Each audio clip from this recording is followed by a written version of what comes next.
YouTubers, Mike Martin's here. Mike Martin's channel.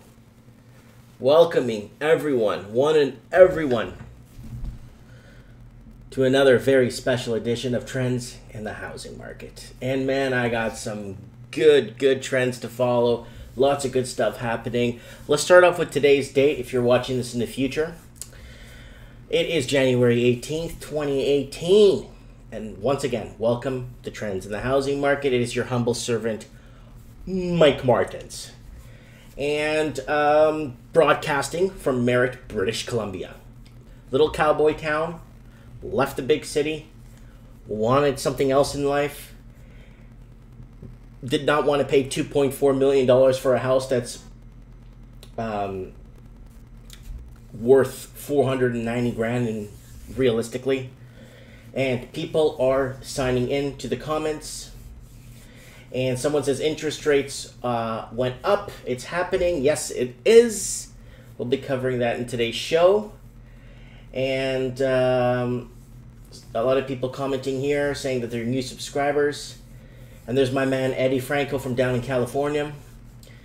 So I want to thank everyone for joining and keep the comments rolling. I want to thank everyone that's picking up my show and reusing it in discussion points on other radio shows. It means a lot to me that people are waking up to this. And remember, guys, this disclaimer: don't do anything I tell you. Don't listen to me. I don't know nothing. I can't read.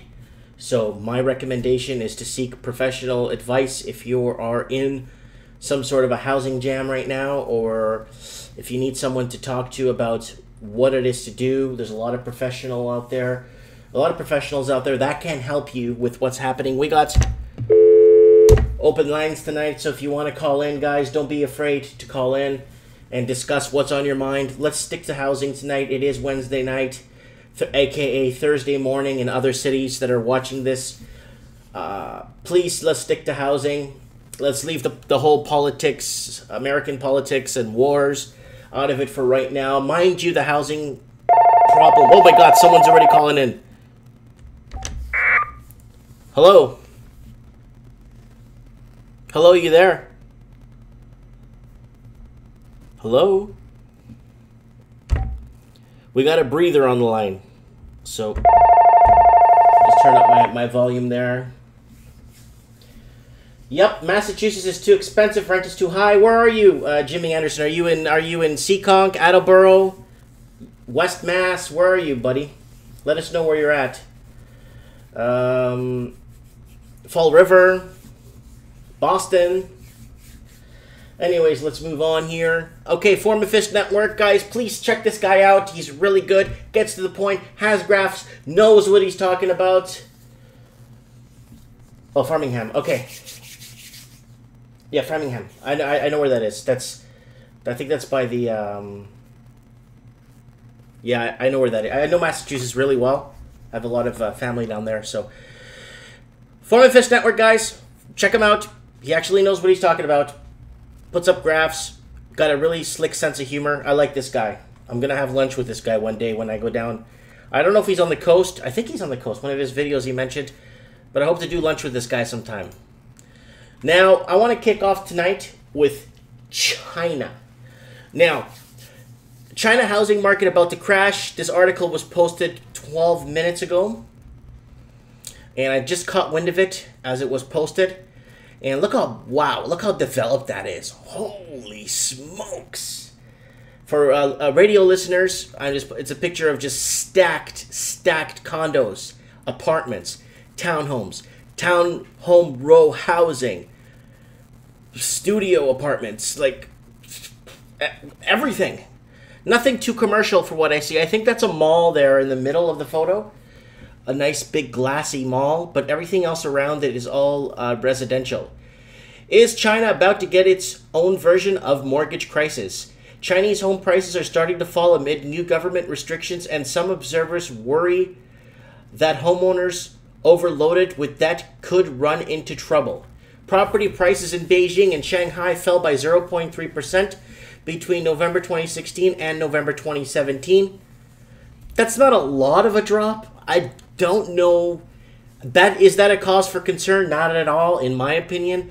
between November 2016 and November 2017. After years of double-digit growth, prices in cities like Shenzhen, Wuxi, and Hangzhou are also falling. The Chinese government previously increased down payment requirements and mortgage rates in a bid to cool the housing market, but some observers worry about the homeowners ending up underwater. So underwater means nobody wants to pay for a house worth more than what they bought it for. So right here, at 5% interest rate, Canadian. So people are commenting in the comment section for radio listeners, because people think, they message me after and saying that's not in the article. So I'm going to have to be more explicit with what I'm doing here, because I need to explain a bit better. But yeah, so in the comment section, the comments are rolling already. 5% interest rate, Canadians will start ditching homes. Yes, we just became a city this year, Mike. Would that make rent higher? No. If we become a city, if your town becomes a city, your property taxes go higher. Your rent won't get higher. There's no. If they open a huge Hershey's factory, chocolate factory down the street from your house, and it employs 8,000 people, yes, your rent will get higher. But if your town gets upgraded to a city, then it becomes your property taxes are just going to go up. That's what I've experienced over these years. Someone's asking, is business slow this time of the year? Not really. The online business is very steady. People are still walking in and buying things. Watch my show, Building a Business from Scratch. Everyone's logging in here. So people are leaving Framingham. It's too expensive. At the Natick Mall, no one goes there. Yeah, a lot of malls are seeing a lot of problems where attendance is down. The big anchor stores aren't pulling in the people like they used to, because a lot of people would go to malls from the last 30 years to go to the big box store, big anchor stores that pull in the people, and then people would go around and trickle around the mall and go to smaller mom and pop shops. Okay. So what's happening in China? The Chinese government previously increased the down payment requirements and mortgage rates in a bid to cool the housing market, but some observers worry about homeowners ending up underwater. The more vulnerable side of the household sector is home buyers who are buying just against their own earning power and don't have family wealth. PNC economist Bill Adams told Wall Street Journal, often it's people who come to major cities from smaller towns and from the countryside. So China's got a lot going for itself with its GDP and growth and everything and population. And they're spreading their wealth around the world. They're parking their money in other countries to be safe. I've had people message me saying, well, they could go in our account and take money out when they feel like. So I wouldn't be safe if that was the case here. So everyone's commenting here. Keep going, people, with the comments. I'll pick it up as we go. The good news is that Beijing could always loosen housing market regulations to boost prices, and that China lacks the kind of mortgage-based financial products and almost brought down the U.S. financial system in 2008, Wall Street Journal reported. So it's a really good article. It gets to the point. It explains what's happening in China.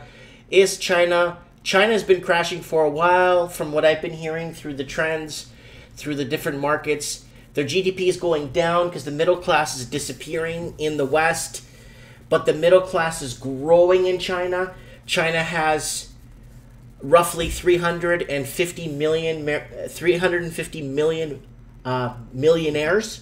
So 350 million millionaires. That's the population of Canada and the U.S. together in combination. So they have lots of millionaires in China.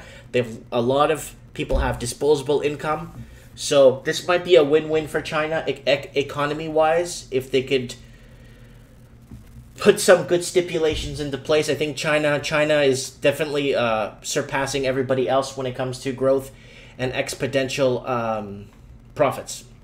So let's move on, guys. Australia's house prices might not be falling after all. I just made an article 20 minutes ago discussing how that the prices are falling and this and that, and it was put up like an hour or two. This morning I put it up, but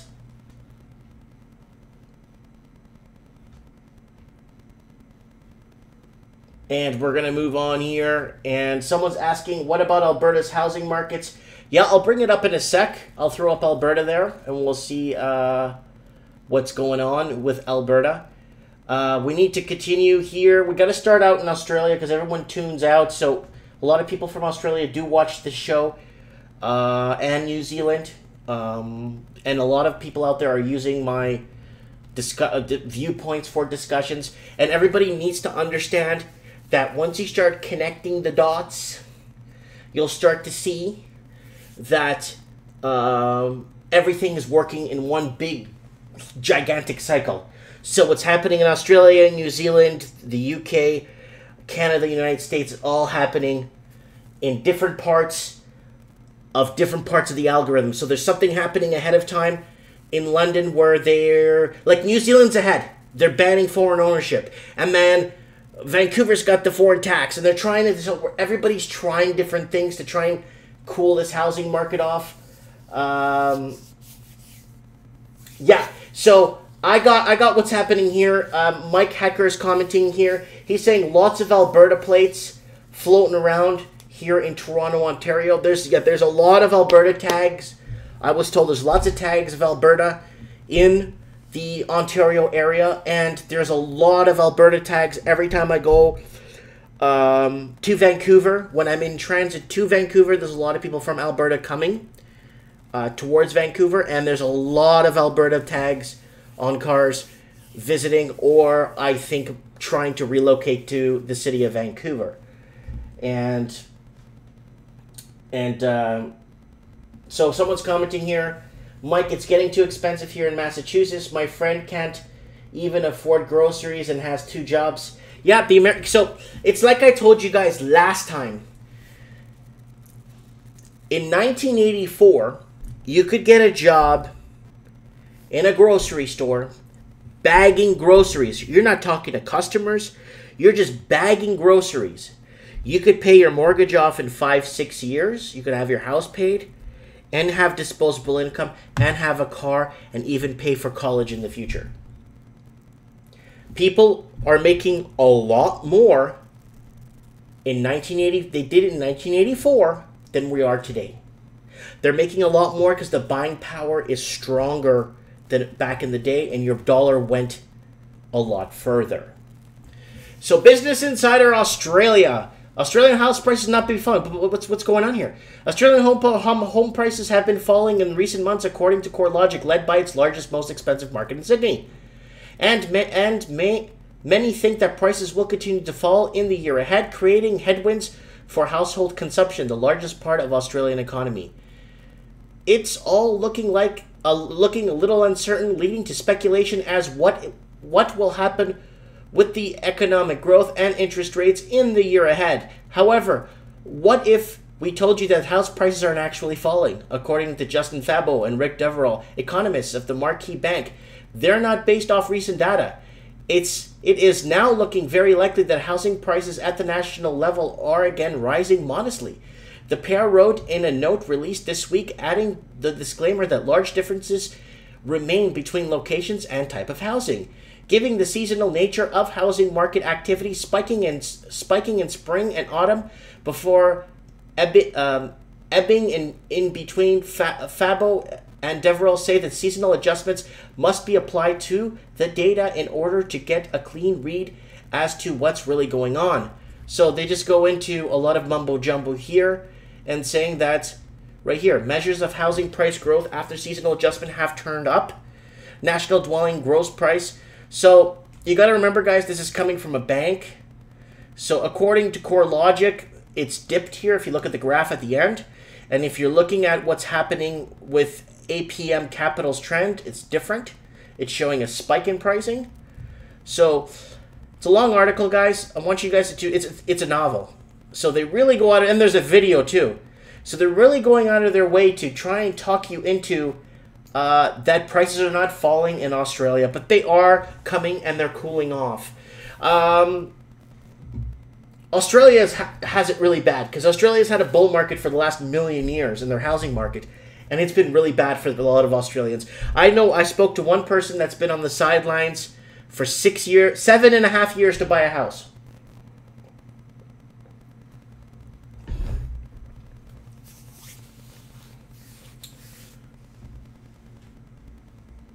Yeah, and then Mike's bringing up a really good point. You have to shack up here in Toronto. It's too expensive to be single. Yeah. People living alone, it's really tough. You know? And then someone, Stan is commenting, I think you're going to see the balkanization of the West. I know they're pushing for civil war. If not, a depression is coming that will end in the same result. Someone's commenting, Mike, what about housing in the U.S. market? Oh, I'm going to get there. Watch some of my old videos, too. I got lots of California stuff, lots of stuff in Seattle. We're going to move on. So, yay or nay this video, comment below in the comment section. If Australia housing prices might not be falling. I guess this is the little 3 times the charm. Let's get another article out there to calm people's people down. You know what I'm saying? Australia housing crash is a possibility that should worry us all. Yeah, it's going to affect everybody in every English-speaking country. It's going to be a domino effect. It's going to go around to all the English-speaking countries like this tsunami. It's going to go around. The start of the year prompts flurry of forecasts, most of which turn out to be hopelessly wrong. The problem with economic forecasting is that there are so many variables, not least of which is unpredictable nature of human behavior. So this one goes into a couple buys first home in U.S. Outback. So a lot of people are moving. Look, this young couple moved 1,000 kilometers, found a 4-bedroom house for $185,000. I didn't move 1,000 kilometers. I moved 200 kilometers out of the big city, Vancouver. I live in a little cowboy town. Everyone wears cowboy boots. 20% of the men wear cowboy hats. I love it. Let's keep going here. If you want a recent example of how speculative mass insanity could take hold, you need to look no further than the meteoric rise of cryptocurrencies last year, some of which are literally jokes, and many of them which are scams. House prices will only ever go up. Remember that? Ever go up. The phrase surely heard by every Australian many times during their life. Even when home prices have fallen, the refrain simply changes to house prices will always go up in the long term. But the problem is people aren't making enough to live. So if you can't live, how can you live in a house? Anyways. So look at this. It's been true for the best part of 3 decades. I told you guys. Australia has been like 20, 30 years in a housing bull market. In fact, a lot of working age people who don't remember the last Australian property seriously wobbled the wake of the late 1980s crash, 17% mortgage rates, and the early 1990s recession. But they say financial disclaimers, past performance is no indication in future performance. In fact, it is often a warning sign of future underperformance. Oh, give me a break. I think Australia, what they're doing is they're trying to calm people down and giving them hope, especially for the homeowners and investors. You got to remember, homes are not investments anymore; they're commodities. So you got to please the investors. Their portfolios got to look good. So let's keep going. New Zealand defense for. So guys, this is really important that you pay ultra close attention to this, okay? New Zealand is so sure that their housing crisis is by foreign investors, the people investing in the country, that they put a ban on foreign investors. So it is, you got to be, so to buy, I can't buy in New Zealand. So if I go to New Zealand, someone's saying Australia is a joke, just to tell the Australia. A 1-bedroom, I remember doing a video about this 1.5 years ago. You guys got to watch it. A 1-bedroom, no parking, condominium I think it was in Sydney. It wasn't Melbourne. It was in Sydney.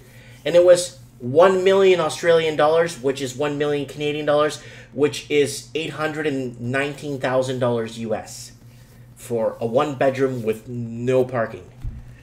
So, New Zealand is so sure that it's the foreign buyers that they ban foreign home ownership. New Zealand Minister defends foreign ownership ban as BC Greens call for similar policy. Who are the BC Greens? BC Green Party in British Columbia, Canada.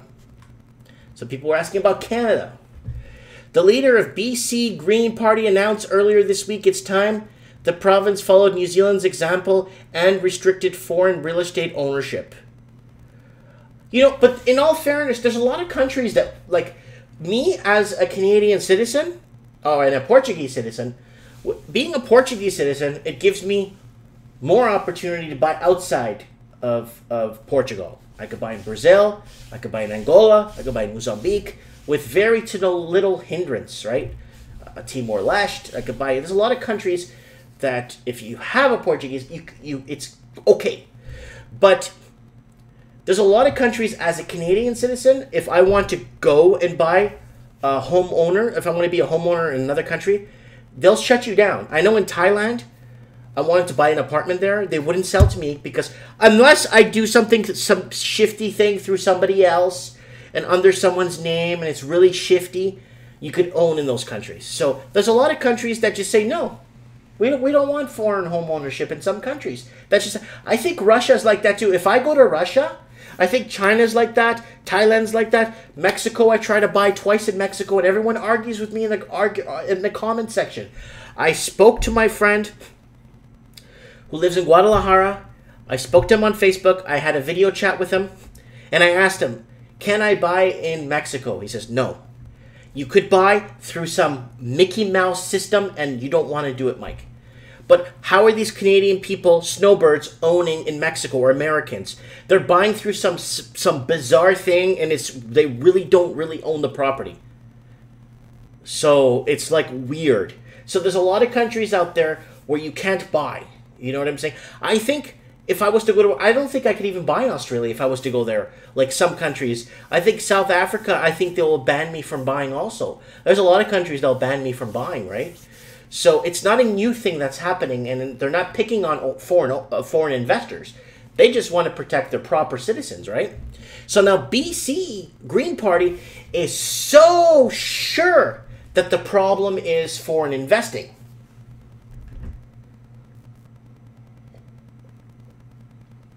Someone's saying, Mike, I guess I'm catching the show live today. Make companies, that's how they buy. Yeah, they make up companies and stuff, and that's how, exactly. You know what I'm saying? So the BC party is so sure that it's the foreign home ownership that's basically doing this, that they want to implement New Zealand's law to ban foreign speculators or foreign investors. On January 1st, New Zealand limited purchase of existing homes to New Zealanders. Australians and permanent residents are arguing foreign speculation was distorting the real estate market. David Parker, New Zealand's Minister of Trade and Export Growth, introduced a bill in December. The underlying point for us is that we think the New Zealand market for homes should be for people that live in them. Well, I mean, that's usually what a home is for, right? It's an investment, not a commodity, right? He told CBC Early Edition host Stephen Queen.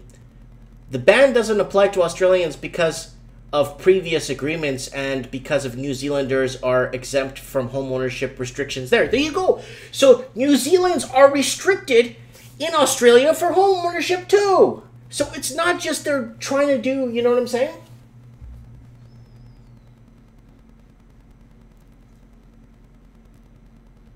Okay, so someone's saying you just can't buy a second-hand home, and Uruguay is built on foreigners owning homes. Yeah, I know down in Uruguay, Uruguay, and I think it was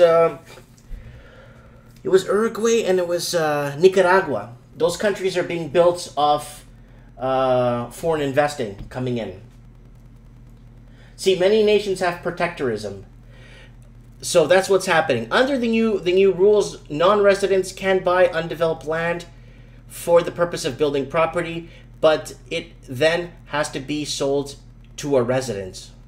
Foreign ownership in Vancouver. In the past 5 years, Parker said money was flowing in from overseas, particularly from mainland China, and the property market cities in like Auckland was red hot.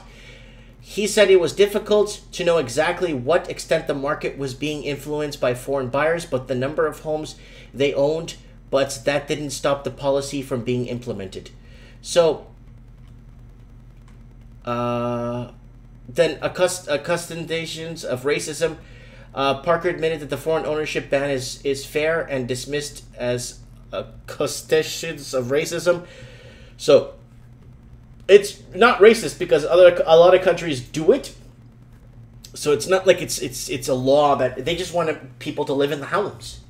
Because you got a bunch of cable companies pissed off because there's no cable hookups and no internet. You got water companies with hookups there, and they're not getting their people aren't using water, electricity. You got all these hookups, and they're just empty, these homes. You know what I'm saying?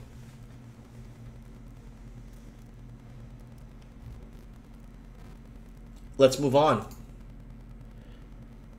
So, breathe a sigh of relief, guys. New Zealand house sales slump, but price is still firm. So, with New Zealand, guys, we're going to watch from Q1. I really hope from Q1 we get something going. Some good firm numbers after first week of April. I'm really looking forward to these numbers after Q1. Let's move on. Okay, this is America. Bloomberg Politics. Fannie and Freddie regulator urges utility mortgage guarantors.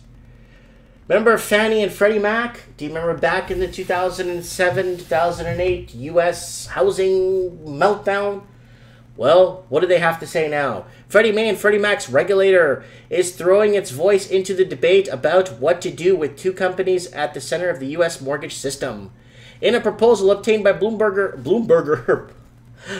News, Federal Housing Finance Agency Director Mel Watt wrote that he had an agency staff believe that the mortgage market should be supported by shareholder-owned utilities with regulated rates of return and explicit government guarantee of mortgage bonds. I want you guys to comment below and let me know what you guys think of this. Watt sent the document titled Federal Housing Finance Agency Perspective on Housing Finance Reform, along with a letter dated Tuesday to the Senate Banking Chairman Michael Crapo, an Idaho Republican, and Senator Sherrod Brown of Ohio, and panel's top Democrat. By sharing perspectives now, we seek to provide our views independently and transparently to those who have requested them while counting to provide technical assistance to the committee and its members on the proposals that may be introduced, Watt wrote.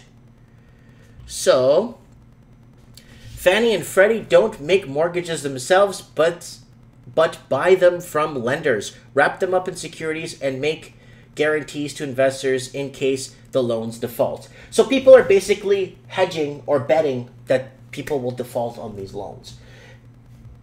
Yeah, it's pretty bad. I know. You're like, what? People are hoping that people fail? Well, that's what's happening here, right? Changes to their operations or whatever replaced them would have wide implications for housing market, mortgage borrowers, taxpayers, and one of the largest bond markets in the world. You push! This year, lawmakers are expected to make another push for housing finance legislation. One Senate proposal being worked on by Banking Committee members Bob Croker and Tennessee Republican Mark Warner and Virginia Democrat would preserve Fannie and Freddie's operations but attempt to introduce more competition into the market. And then it says, despite the differences with the potential Senate plan, recommendations could build support for housing finance legislation. So this is a big part of what's going on. It's a very long article. I recommend that you guys take a look at it. This is a huge part of the housing market in the U.S. because a lot of it is backed and it's sold to secondary markets, and it's packaged as, like they're saying here, guaranteed mortgage bonds. So this is dangerous when you start playing with this. And this is what happened in '07 and '08, where all these problems started triggering, and it was just a huge meltdown. A lot of people started defaulting, rates started to go up, and that became a nightmare. Anyways, guys, let me take a breather here. Let me drink some water.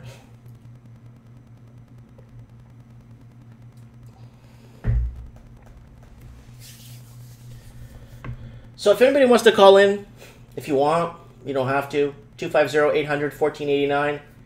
If you want to talk about what's happening there, someone's commenting here. It's happening in Toronto. If anybody wants to comment, yeah, just let me know if anybody wants to call in. And yeah, just let me know what's going on in your area, neck of the woods for housing. So this is my channel, guys. I have to start promoting it. I have a problem. They're going to actually... My channel is actually pegged for 1, demonetization, and 2, permanent removal. I got a long, lengthy email basically saying I have not reached the threshold of 4,000 hours per month. Every time I do the calculation, every day I do the calculations, every couple of hours I do the calculations, and it's always 3,999.98 hours every month I get. So I'm not getting, everyone says it's fixed. There's no way it could be 3,999.9 hours, 0.8 hours, sorry, every single day. There's no way it's perfect like that. So I'm not hitting the threshold, so I'll start losing. The monetization on this channel goes to the women's shelter I've been donating to for the last 7-8 years. And I've had people saying they want to donate, so I left the PayPal button. If you guys want, top of the channel, you will see a PayPal button. All donations at month's end get donated to the women in shelter that I've been donating to for the last 8 years.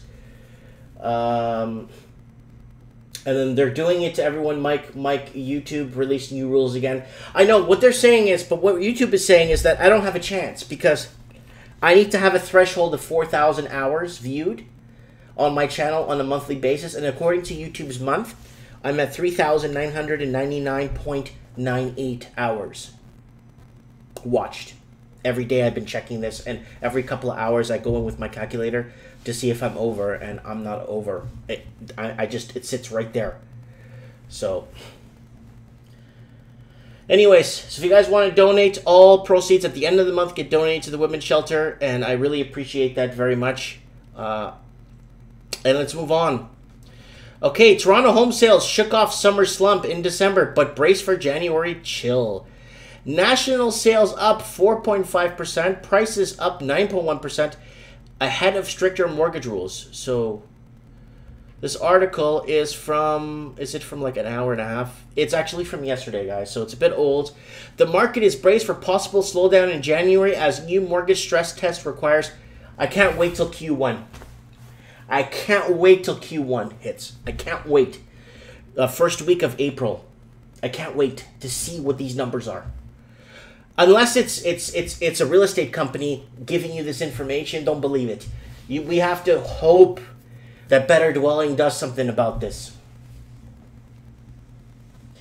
So, Great Depression, second Great Depression. You know what, guys? I'm going to be very frank with you what's going to happen with this Great Depression. We're in a recession right now. We're in a recession because we are no longer producing things anymore. We're no longer, like I told you guys, at the turn of the century, everything, 1 out of 3 things in the world was made in America.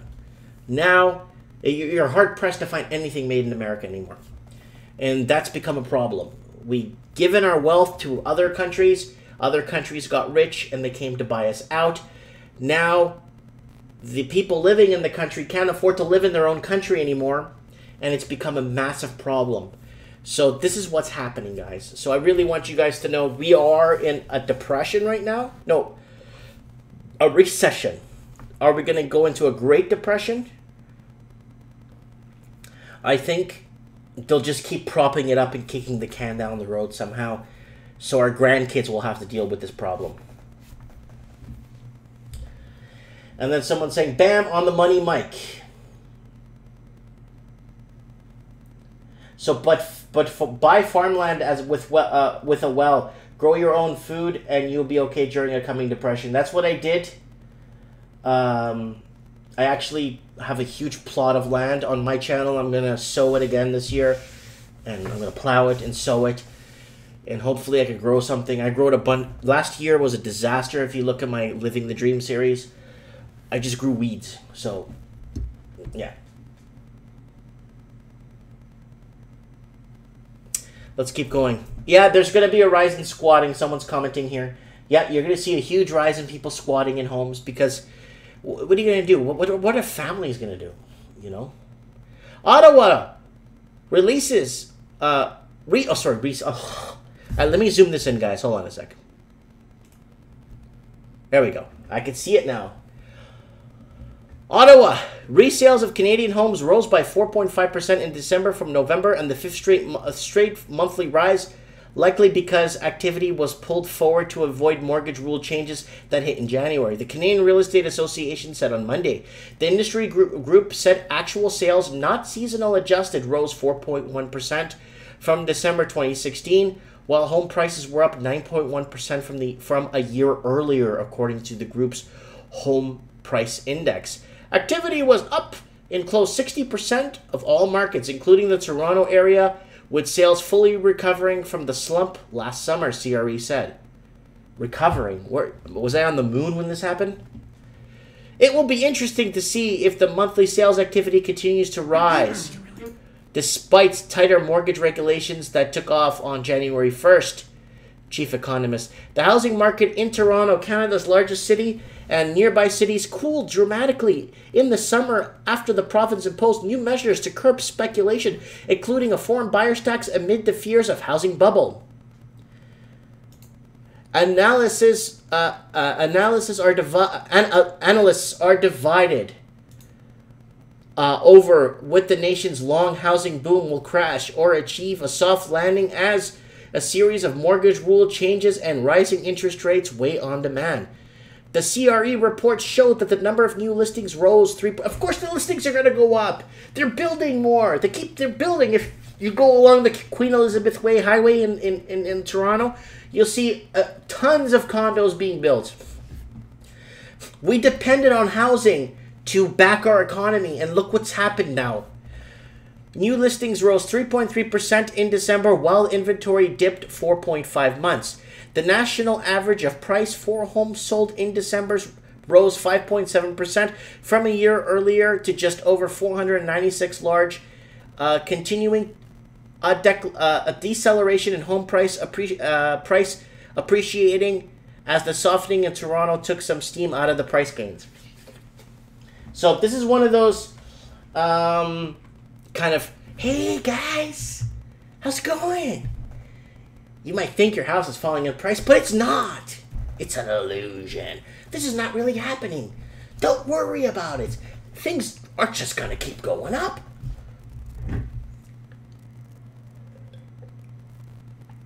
Oh, God, that tastes so good. Can more housing supply the affordability crisis in Vancouver? Jesus, help me, please. This is not a supply problem. Why did they keep going back to that? What they believe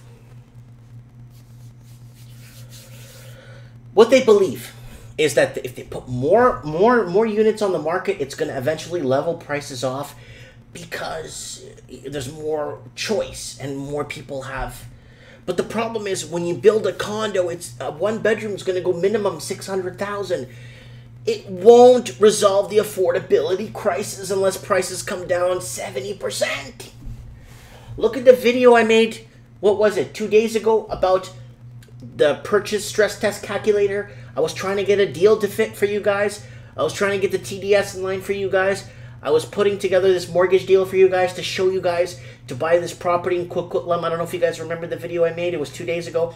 I'm trying to get it to fit what the income should be, what the TDS should be, and the CGS should be, everything to make this deal fit. And we came up with the conclusion was to buy a townhouse that's 30 years old or 25 years old 1 car garage, 3 bedroom, 2 bath, you'll have to have an income of $180,000 to qualify for a mortgage for that with $100,000 down. That's the only way I can get that deal to fit.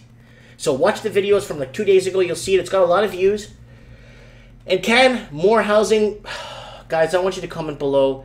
This is not a supply problem. It keeps... They keep saying it's a supply problem when it's not. At the end of 2017 was a busy time for policy efforts to address the housing affordability crisis in Canada's most expensive region. In November, the City of Vancouver announced that new housing affordability strategy built in December. It rejected much needed effort to rezone some of the most valuable land in North America for more flexible housing options. Meanwhile, Statistics Canada released new data showing non-residents own 5% of residential property in Metro Vancouver and nearly 12% of condominium units in Metro Vancouver. I think it's $40 billion in foreign ownership in Vancouver. These new developments revive a key question for Canadian housing policy. Does building more homes improve affordability?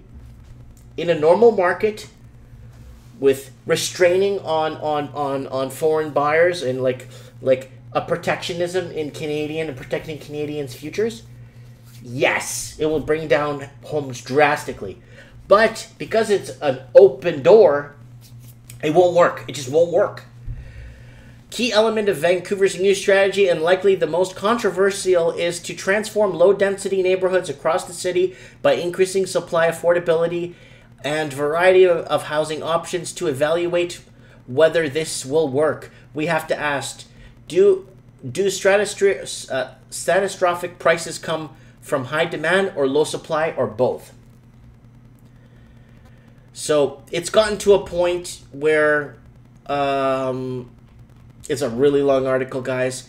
Vancouver is taking important steps towards a more flexible housing market, but these changes are only the start. The city's planning to increase 72,000 units over the next 10 years, would add less than 1% a year to the Lower Mainland's housing stock. More is needed, and both demand and supply must play key roles. They're going about the wrong way. It's an affordability issue. We've gone over this on the show, 7 million times. It's an affordability issue. So, and someone's commenting here, the Canadian government loves monopolies. They also love revoking license for companies that have been caught using dangerous banned pesticides on their cannabis. And yeah, housing prices are too high. So I got a buddy here named Jimmy. Jimmy's in the comment section. And it's a problem. It's a huge problem because he's telling me down in Boston where he's at, it's very expensive. And he's got a friend that's working 2 jobs and they can't afford to buy food. And then I'm going to go back to 1984. 1984 was the best year because you could have a job bagging groceries at the local grocery market that's a mom and pop's owns, not a big chain. You could make enough money to pay off your mortgage in 5-6 years, pay off your car, and maybe do a little bit of college on the side or some community college on the side and still be debt-free. So now people are working 2 jobs and they can't buy food.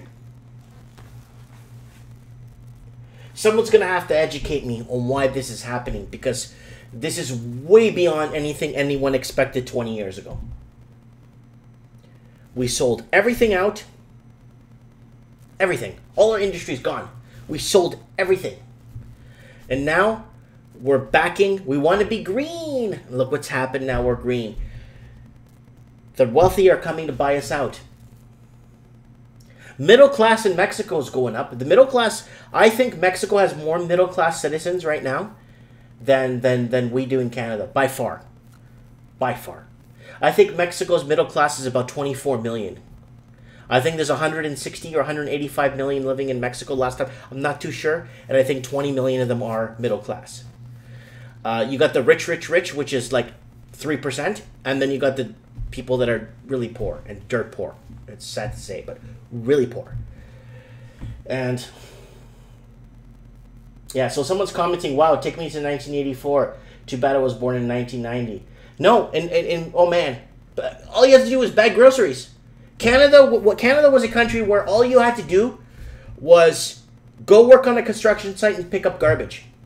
And you get $13 an hour in 1984 and $12 an hour in 1984. And $12 an hour will buy you a lot of stuff. Man, you could work a week and you could work 3 months and put a down payment on a home. But now it's changed so much, you know. And we're dying off. Like the older generations are dying off, and people will forget how things were supposed to be. And once we die off, it's over. People believe that they're massaged into believing that they're born into believing that they'll never own a house, never own a car, never own anything because they just can't do it. So someone's commenting here, I need 2 jobs just to pay back loans. And so someone's commenting saying, I noticed Montreal has crap wages. That looked at the job boards. Yeah, no one's paying right now. So if any, I'm going to make a video of the top 10 paying cities in Canada and who's paying for what. And here are our friends in Better Dwelling. Here's Canada's hottest and coolest major real estate markets. So let's take a look here. 2017, 2016 real estate. So Toronto. Wow. Move over. Vancouver. Holy crap. Look at Montreal. But Montreal has always been hit and miss. But the average house in Montreal is a lot cheaper. These are Canadian real estate sales. Look at Toronto. Wow. That was last summer when everyone was partying, living off their equity, buying cars they don't need, you know?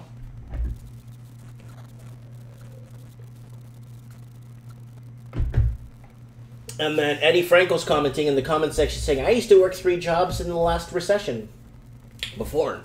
Yeah. That was 2007, 2008. So look at this. Wow. I don't know where this is, but I'm pretty sure you could buy a house there. I don't know where this is. 1,000 home sales. Let's see if we can find a... Oh, it won't let me cut and paste it. I want to cut and paste this town and find out how much a house costs there. So where is... So let's go from the top here. Toronto, Montreal, Vancouver, Calgary, Fraser Valley, Edmonton. Edmonton's there, eh? So they got 19,000 homes. 2016, 16,000 sold, 19,000 sold in 2017. So Edmonton's seeing an increase in home buying. Ottawa. And then Burlington, Hamilton seeing a decrease. Victoria is seeing a decrease. So let's see where Vancouver. So Vancouver is seeing a decrease also. 2016, 2017. They're seeing a decrease of about 4,000 units. And Toronto, look at that, 93 large in 2017. 2016, 113,000 sold units. Wow. And this is new listings, 2017. Look at the new listings in Toronto in 2017. 179,000. And then, the year before, 154. Montreal, new listings. New listings are down in Montreal, believe it or not. Vancouver, new listings are also down in Vancouver. Calgary, new listings are up in Calgary. So, where's Edmonton? Right here.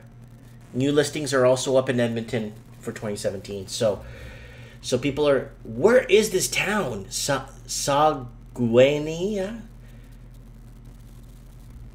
Yeah, St. John. So the further east you go past Ontario, it gets... There's Quebec, there's Saskatoon, Windsor, Essex, Kitchener... And that's a really good article. Sales to new listings ratio across Canada. So this is what's selling and what is a new listing. That's sales to new listings. Wow, London, Ontario. Wow, those are booming because everyone's leaving the big cities. Yes, Bank of Canada raised the rates today. Everybody knows that. Everybody knows that. And they're going to keep raising the rates. And they're coming out with all these articles to try and comfort people. If you notice, Toronto rental rates now exceed Vancouver's as housing shortage persists. So, in Toronto, guys, rental rates are going up. I don't know how much, but they're going up. In a sign of Canada's largest city continues to grapple with the housing shortage, rentals in Toronto have now climbed above those of Vancouver, the low-running and now former champion of pricey apartments in Canada. A one-bedroom apartment in Toronto now rents for an average of $2,020 Canadian. That is $1,714 American, roughly. Maybe give or take a few bucks. A 15.4% jump in the space of last 15% a year. It's supposed to be like 4%. And slightly more than $2,000 an average rent in Vancouver, according from the rental pad mapper. That includes apartments as well as condos. This is really good, pad mapper. The top 10 one-bedroom medium rent prices. So let's go over this, people. It's really important. Toronto ranks number 1 for a one-bedroom. It's $2,020. I think it comes with indoor plumbing if you're lucky. And yeah, guys, someone talking about no jobs outside the big cities at all. I'm gonna do a little show going over the big cities on what jobs and whatnot, where to look at outside big cities. Like where I'm at, they're reopening a mill, and then now they're in rumors and talks about opening the Nicola Valley mine. Up here in here by Merritt, they're opening that big mine, the big copper mine. So if that takes off, that might be good. So and there's many a lot of towns are built off these types of workforce and unions and stuff. Yeah, someone's commenting 2020. Yeah, watch this.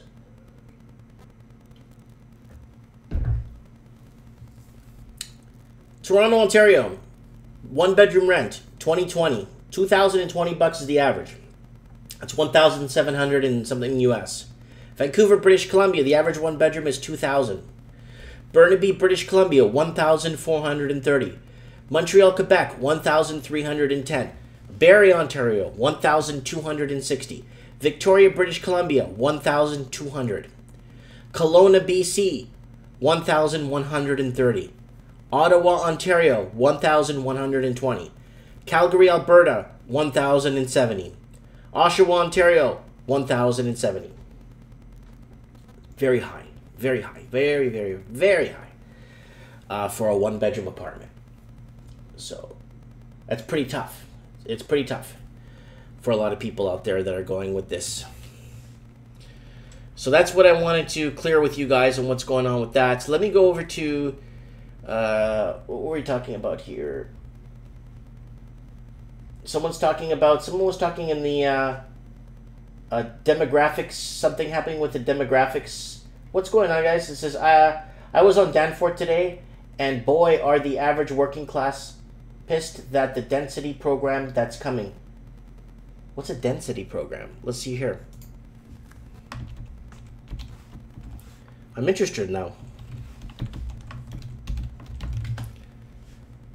Women's College. Did I spell that right?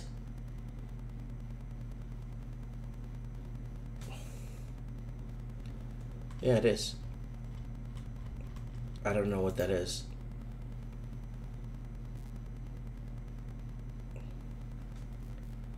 Oh, the desensification. Oh, okay. Okay, what is this? Proposal for the Queensway continues at Topical. Desensification. 12-story primarily residential building could densify the avenue in the south end of Etobicoke. The development follows after a series of mid-rise and high-rise buildings have been proposed for the nearby sites along the Queensway. The proposed building is located in proportion Queensway, so I guess a lot of people are upset about that, eh?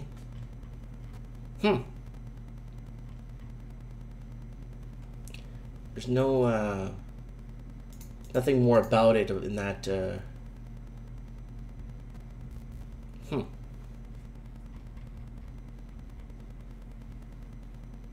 Oh, density development. Sorry. Let's see what they say here. Yeah, it's happening everywhere, people. There's lots. Yeah, this is it. Rental parties offering. No. Growing Toronto. Is density a dirty word in growing Toronto? Okay, plastic signs all over. Is density a dirty word in growing Toronto? So Toronto's growing. Say no to double density.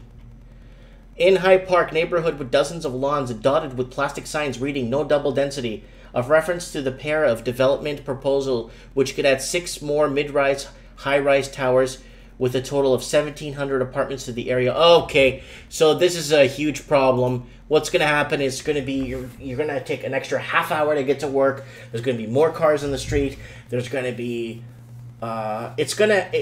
it should help small business, but because everyone's buying everything online, don't know if that's going to help. You know what I'm saying? So that's what's happening. A lot of people are upset about that. What do we got here? Express. This is from City News. It's from the UK. It's the Express from London. Housing bubble set to burst. Experts give their verdict. Is it time to sell or buy? Oof. The Halifax House Price Index offered a first sign of Britain's property market is beginning to weaken with the London and most exposed price volatility. This is Halifax, England, people. Halifax was reported that the UK housing prices fell 0.6% in December, the first monthly decline since last June, and the first genuine sign that Britain's property market is beginning to slow. Similar to the report last year from Nationwide, Halifax also reports that prices rose 2.7% during 2017. So you're getting a back and forth tug of war here. However, the average price is £225,000 at the end of the year. It's 2.4% higher in January of 2017 of £219,000. And Russell Gailey, Managing Director of Halifax Community Bank, said that the results anticipated the following similar pattern to the previous year. So I don't know if you guys know this, and I've been talking about this. A lot of millennials and a lot of youth has been leaving London. It's gotten so bad to a point that other cities are experiencing price hikes because the London proper can't afford to live in London. There's been a mass exodus of people leaving London because they just can't afford to live there.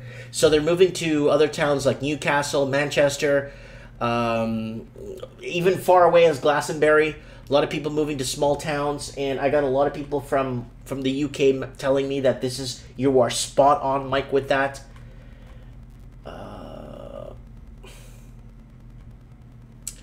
Let's move on. Is the cryptocurrency bubble more like a housing.com?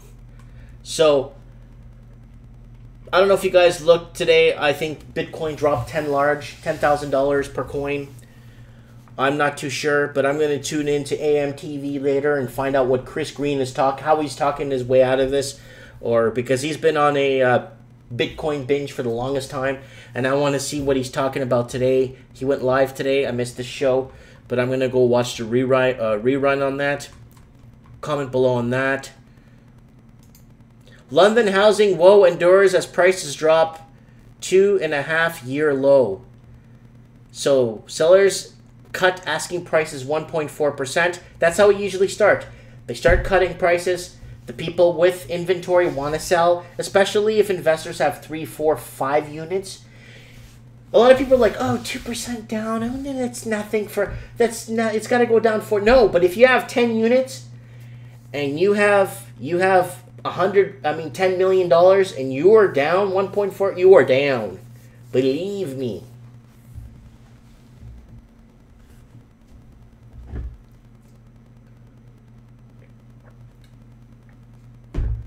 Oh, God. I'm looking in the comment section.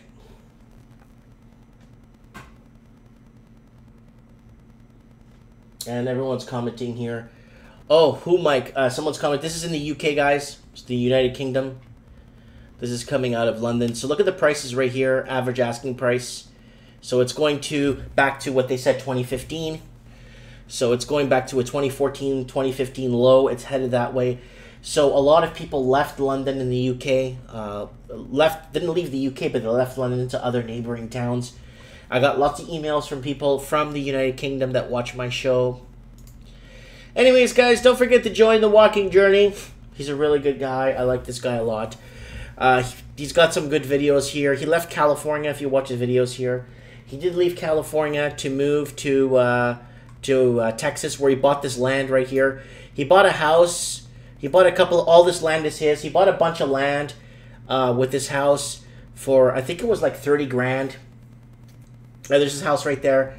And yeah, he's doing well. So a lot of people are talking about living off-grid and the whole thing.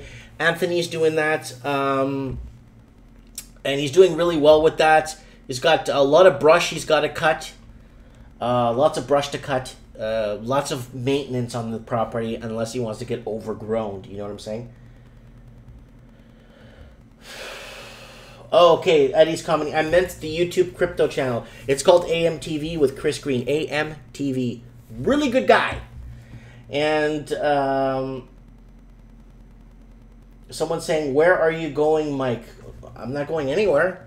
I'm sitting right here. I got nowhere to go. And let's move on.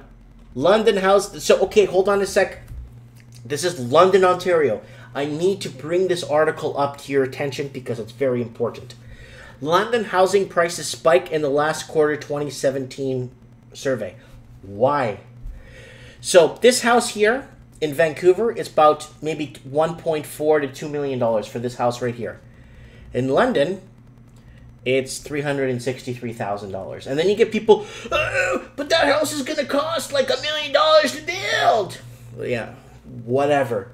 Anyways, so the good news, so this is, why is London spiking? One, you buy a house here for, what is it, median price of two-story home increased 21%, $404,000 for the average home. Medium bungalow, a nice bungalow to start a family, $299.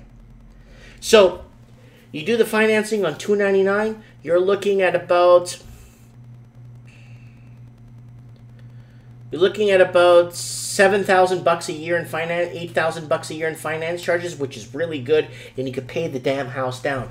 So what happened? Why is London spiking? London's an hour away from Toronto. A lot of people left Toronto to move to London, Ontario, and buy their houses for 300 grand. And that's why prices are going up in London, not because investors are going there. It's because a lot of the Canadian proper that lived in Toronto couldn't afford to live anymore and moved out to London, Ontario. And that's why London, Ontario is seeing a huge spike. And someone's even commenting, the prices are way inflated.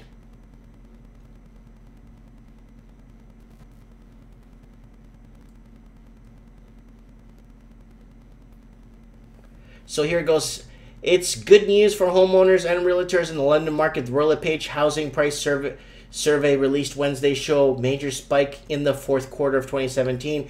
The aggregate price increased 19.6% year over year, $363,000. The median price of a two-story home increased 21.1%, $404,000. That's like a 4 or 5 bedroom home, really good home, and it's affordable. So a lot of people left Toronto in droves.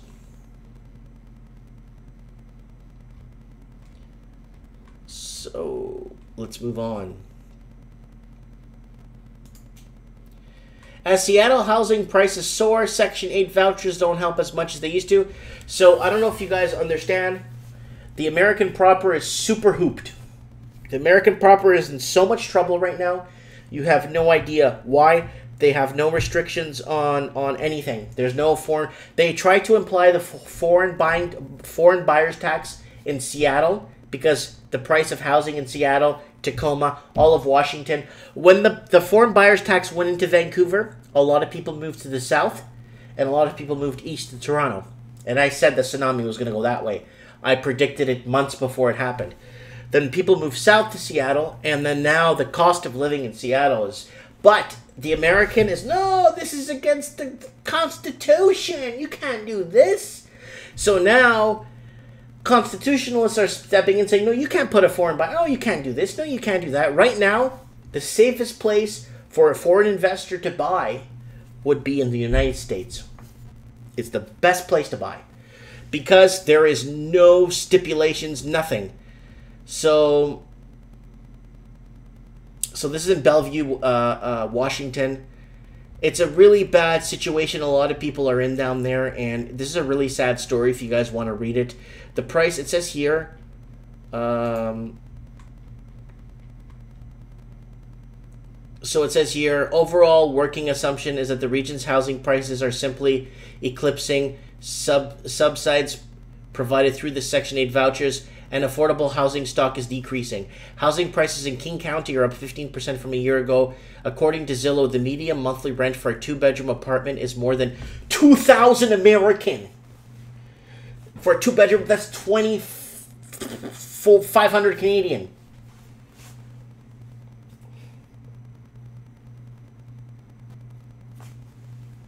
Just wanted to put that out there. Wow. So how could people live? People can't eat. And when 2 people are working full-time and they need federal assistance and they still can't live off that, we got problems, people. Either we need to start producing stuff again. We're going to start producing toothbrushes, make our own soaps, start making our own fixtures, ceramics. We're going to start making everything. Even the damn drywall we get now is coming from other countries. We're not even getting honey from our own honey makers. We're getting it from other countries. We need to start supporting our own people and start rebuilding a good foundation to re-rise North America to its old ways, to how they took care of business back in the day, you know? This is really sad. I feel for these people. Working 2 jobs each and can't even afford rent.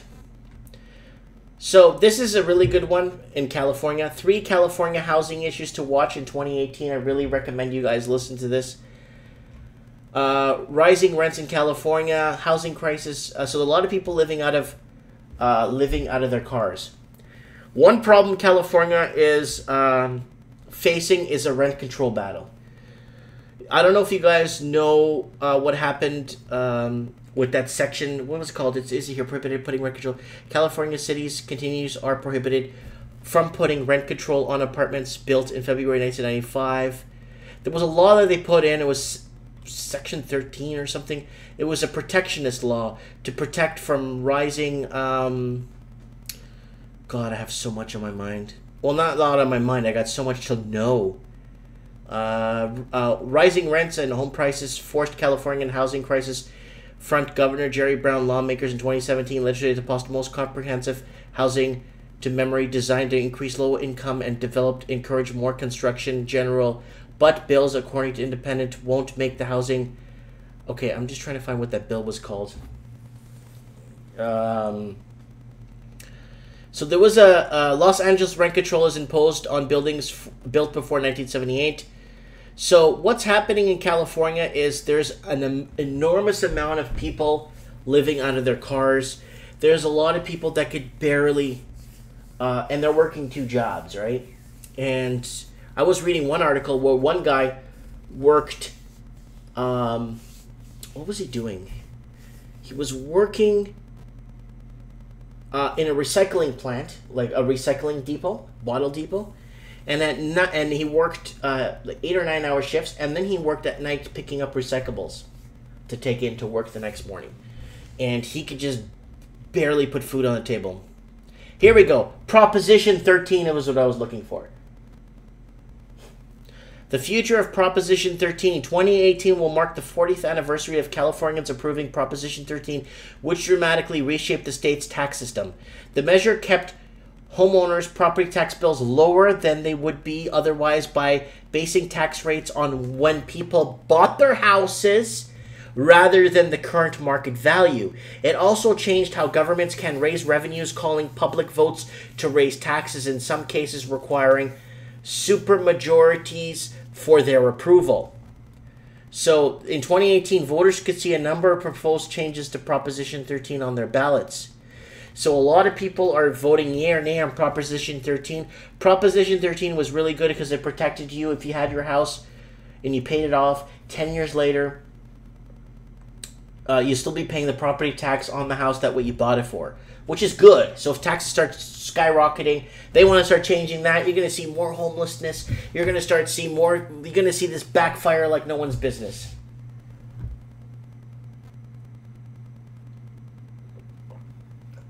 Someone's asking if we talked about the donors in Vancouver. What's that? What are donors in Vancouver? Comment below. I'll put up the article real quick here. How lawmakers will follow up on this year's housing efforts. I can't trust these people. I don't. It's so hard to leave or let government take care of what's going on. It's really tough because governments are making decisions for our futures now, and it's really not in benefit for us. You know what I'm saying? And donors in Vancouver, real estate companies. So guys, if you want to send me articles through the week, send it to me on actually Instagram, please. Go to Instagram, send me a message. Just send me my link is on top of my YouTube channel. Send me the links there. A lot of people have been sending it to my fan page on Facebook too. You could do that if you want. So this is a big deal. There's a little story here. There's a radio here you can listen to. It's an hour long, talking about what's happening in California housing crisis. The article is called 3 California Housing Issues to Watch in 2018. I think this is going to put California in a really bad position where the poor person or the working poor is going to suffer. And people are commenting right now, everything is overpriced. The distance between the haves and have-nots deepen. It's more like grand theft. Rent is more like, renting is supposed to be like 20, 30 years ago. Renting was frowned upon unless you're working a project in the city and you're leaving. But back in 30 years ago, it's like, you're renting? Dude, you're bagging groceries at the food mart. You should be buying. You know, that's how it was in 84. You should buy. But no. Someone's asking me if I could leave a link to this article. Let me see if I could just copy it and paste it here for you. See if that's even allowed. There it is. Let me see if you guys see that link. And yeah, there's lots going on, guys. I couldn't cover all the stories, but I needed to cover everything that's happening around all these. Because what I'm trying to do, guys, I don't know if you guys have noticed this, but I'm really trying to connect the dots here so you can see the big global picture. And so it's not just happening in my neck of the woods. It's happening in Toronto. It's happening in Vancouver. It's happening in London. It's happening in Belfast. It's happening in Dublin. It's happening in Melbourne, Sydney, Auckland, Christchurch. It's happening everywhere.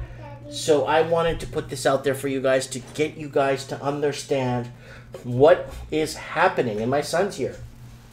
It's my son. And all I wanted, you know, was my own house, right? And watch my Living the Dream series if you haven't watched it yet. I wanted my house. And I wanted my house. I wanted to raise a family. And I couldn't do it in the city. It's just over expensive. And the hatred the hatred that I felt that everyone had against each other, I noticed this hatred, this animosity, and you know, and then someone's commenting, why no one is talking about happiness anymore? We deserve a happy life, affordable education, healthy life. But what I see is the opposite, because this is what's happening. And we need to talk about this. People no longer could afford to buy fruits. People have more loans than students finish their studies, with $20,000 to $80,000 in student loans. People pay from $20,000 to $35,000, $2,000 to $3,000 in car insurance. And it says, amazing, you've made a connection with the English-speaking countries. I've made a connection in the Portuguese-speaking countries. Go look at my Portuguese channel on Facebook. It's huge. Only condos went up in the early 1980s. You're lucky. I moved back to a small town and I grew up and grew up in to find hatred. You know, hatred is everywhere. Everyone's broke. No one has any money anymore. And that's why the hatred is coming up. That's why people hate each other now. Is because everyone's in debt. Everyone is so high in such high levels in debt that they can't afford to live anymore. And what do? They blame their neighbor. They hate their neighbor.